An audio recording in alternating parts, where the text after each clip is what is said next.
Welcome to Nasdaq Trade Talks. I'm Jill Malandrino, global markets reporter at Nasdaq. Joining me is Phil Mackintosh, chief economist at Nasdaq, for an update on the latest COVID-19 news, the U.S. and global economies, and how investors are reacting to some sort of return to normalcy. And Phil, the unemployment data released this morning showed that job losses have slowed, continuing claims have dropped for the first time, and an indication that new job creation is absorbing some laid off workers. While this is a sign we're returning to normal, some other data suggests the return is a bit slower than expected. Yeah, that's right. And there's some concern, well, I guess concern thoughts that the PPP programs are responsible for some of the fall in the unemployment numbers as well, as people kind of look like they're getting back to work, but they're underemployed. But we'll continue to look at what's going on around the world and what the data is showing. And it's kind of interesting. I was looking today at the US attendance at restaurants, and it's gone up from 0 to 20% back to normal in the space of May, which looked like a really outstanding change until I found another data set that showed how Germany has responded. Now, obviously, Germany was starting to open back in April, and they've opened up restaurants in the last couple of weeks. But they look like a lot of people are comfortably going back to restaurants, and the fear factor of sitting next to everybody has gone away. They look like they're back to pretty close to 100% attendance at restaurants, which is good. All right, let's move along to our next chart here. And it looks like there's a dash for cash. Yeah, we kind of knew about this story. We've talked as well about how corporates dashed for cash in March. As soon as all of the lockdowns happened, a lot of companies stopped their dividends. They drew down credit facilities. They drew down new loans. We actually saw quite a lot of secondary market activity where equity placements or new corporate debt was raised. So we kind of knew that the corporate side of the market had raised a lot of cash to get themselves through the crisis. This chart is actually looking at institutional retail money funds.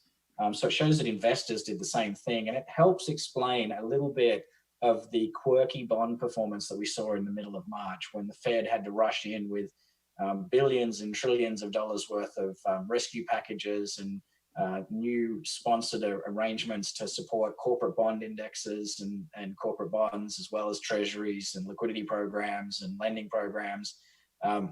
It just looks like the whole market, looking at how shutdown was going to work, really liquidated a lot of their assets, including bond funds, into cash funds.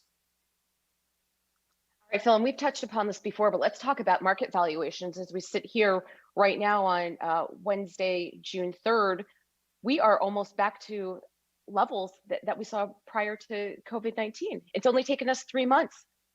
Yeah, I guess it's a V-shaped recovery for the market. Yeah. I mean, it's kind of interesting because people have been showing the current forward PE at a really stretched level, so 21, 22, and saying the last time we had that was the tech bubble. It's extremely rich. It's not supportable. And then there's other people just saying, look, everyone's just ignoring 2020. The expectation is this is unusual. It's not a classic recession.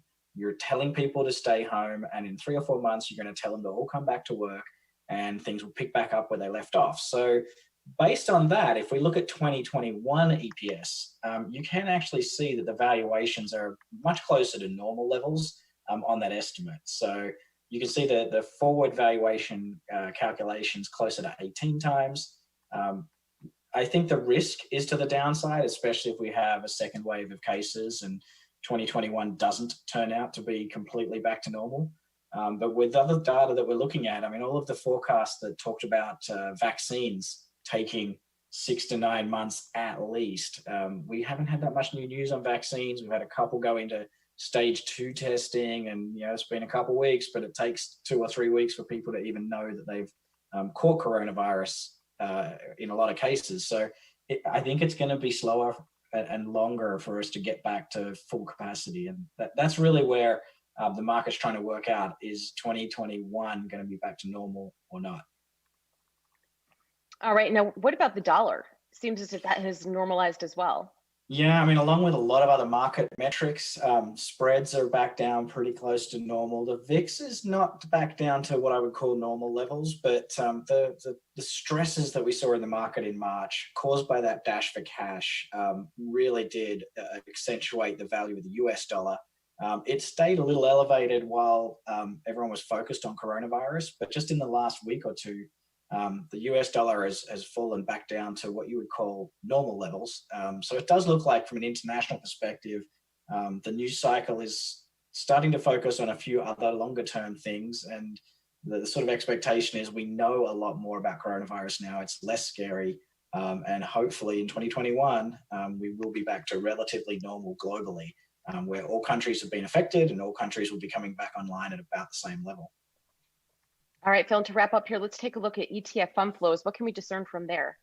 Yeah, I mean, we look at this every day, and sometimes it's the same ETFs that come up every day, and sometimes it's different, and today is definitely different. So you can see in this list, we have a bunch of international stocks being traded yesterday at above average levels in terms of, above average value traded, above average volume traded.